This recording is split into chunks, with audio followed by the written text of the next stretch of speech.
Now, despite the decision to allow women to serve in full combat roles, the Army has announced none have yet applied. But according to our female veterans, women have been on the front line already.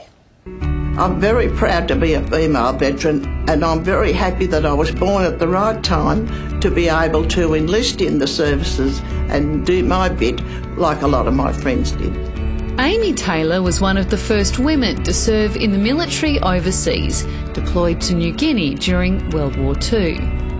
There were 1,000 men on the decks, and you can imagine the welcome we got. They were absolutely overawed to think that, you know, the women really now are going to serve.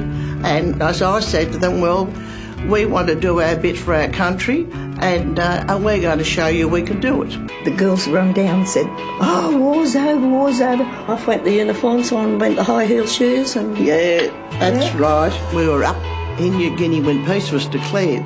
One of our ladies typed up the surrender papers, and then the signal group, they were very responsible with the communication. So the women up there played an important role at that time. Today, women make up more than 10% of the Australian Defence Force and are now in commanding roles in the Navy, Air Force and Army. Last year, the decision was made to finally allow women to serve on the front line.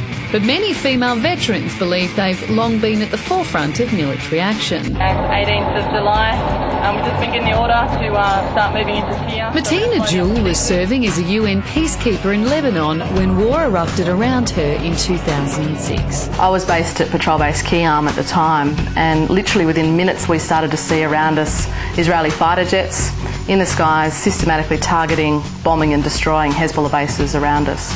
She was leading a convoy of armoured vehicles when a road accident ended her 15-year career. I broke my back in 5 places. I ruptured my diaphragm, and there were a number of other internal injuries.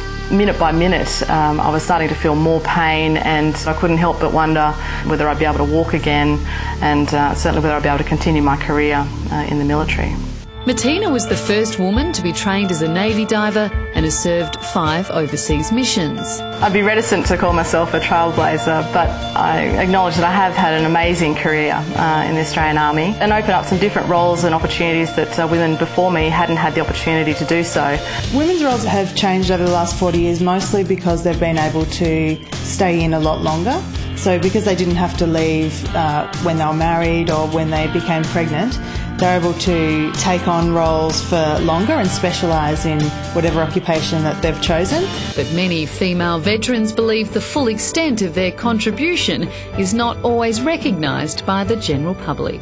Every Anzac Day, without a doubt, there is always someone who tells me that I'm wearing my father's medals on the wrong side because they don't understand that women are serving and that a woman would be capable of having earned 8 medals at my age. The bond is so strong with ex-service women, there's no doubt about it.